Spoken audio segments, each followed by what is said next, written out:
As the economy continues to reopen and spending rebounds, we are seeing upward pressure on prices, particularly because supply bottlenecks in some sectors have limited how quickly production can respond in the near term.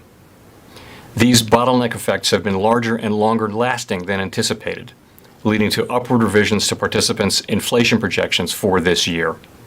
The Delta variant has led to significant increases in COVID-19 cases, resulting in significant hardship and loss, and slowing the economic recovery. Continued progress on vaccinations would help contain the virus and support a return to more normal economic conditions.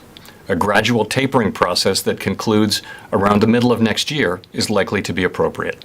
The inflation forecasts have moved up a bit in the out years, and that's really, I think, a reflection of, and they've moved up significantly for this year, and that's, I think, a reflection of the fact that the bottlenecks and shortages that we're seeing in the economy have really not begun to abate in a meaningful way yet. So those seem to be going to be with us at least for a few more months and perhaps into next year. There's very broad support on the committee for this plan, both as to the timing and as to the pace of the taper.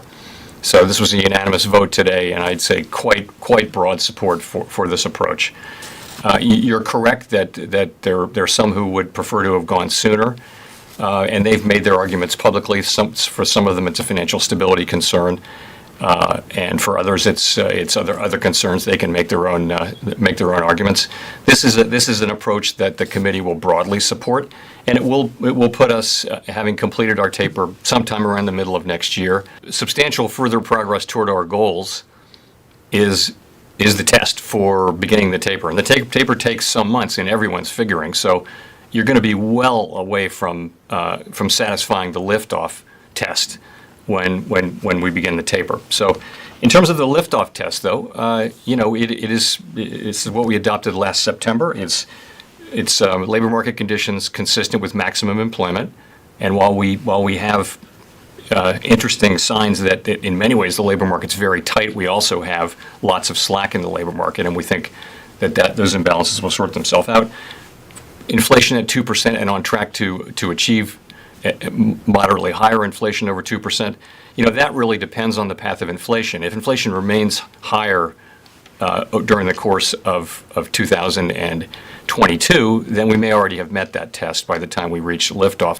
I personally owned municipal securities for many years, and in 2019 I froze that, meaning I'm holding all those securities, my wife and I, to maturity, and munis were always thought to be a pretty safe place for a Fed person to invest because, as you know, the lore was that the Fed would never buy municipal securities, so it was not an uncommon thing. And so then comes the COVID crisis, and I reversed that policy, and I did it without hesitating. And the reason was that the financial markets, and including the municipal financial market, were very much on the verge of collapse, and it was time to go, and we did. But we also checked with the Office of Government Ethics, who looked carefully at it and said that I didn't have a conflict. So that's one answer that I wanted to share with you. Secondly, you're right, though. We're going to be looking at all of those things. For me, it wouldn't take a knockout, great, super strong employment report. It would take a reasonably good employment report for me to feel like that test is met. And others on the committee, many on the committee, feel that the test is already met. Others want to see more progress, and we'll work it out as we go. But I would say that in my own thinking, the test is all but met. So I don't personally need to see a very strong employment report, but I'd like to see a decent employment report. It's not to be confused with the test for liftoff, which is so much higher. That's a critically important thing. The failure to do that is something that could result in severe reactions, severe damage to the economy and to the financial market. As I mentioned, we have had a framework for a long time, and it's similar to what other government agencies have, only it's a little stricter. And it is that you can trade financial instruments, but not specific ones like bank debt. You can't trade during the FOMC period and during the meeting, the blackout period, and then during the meeting.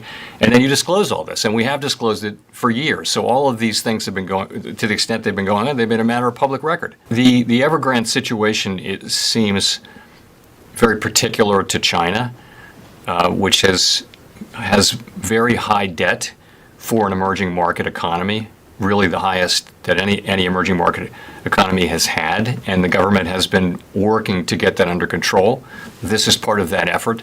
The government put new strictures in place for highly leveraged companies, and Evergrande is dealing with those strictures, and it's something they're managing. In terms of the implications for us, there's not a lot of direct United States exposure. The big Chinese banks are not tremendously exposed, but that you would worry that it would affect global financial conditions through confidence channels. Let's get through the taper decision, and then let's turn to those issues. There are a number of related issues.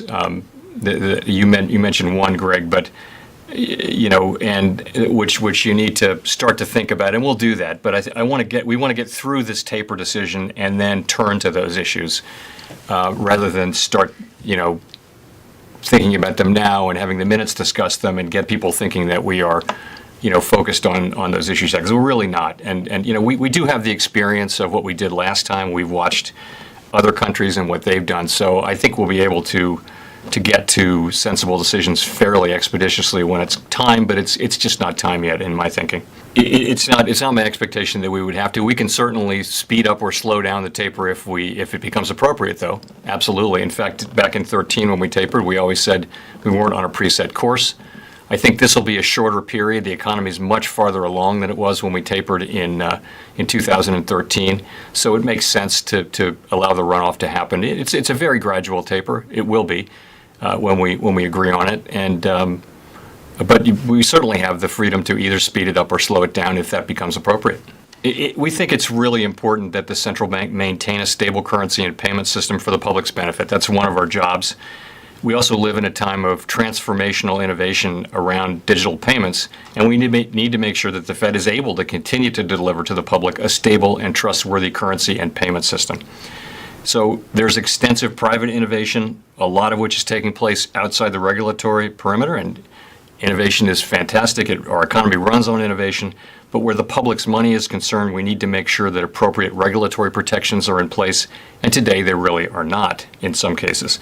So with that in mind, and with the creation of myriad private currencies and currency-like products, we're working proactively to evaluate whether to issue a CBDC, and if so, in what form. We haven't made a decision about the CBDC, but we will be issuing a discussion paper soon in order to form the basis of this public interaction that we'll have.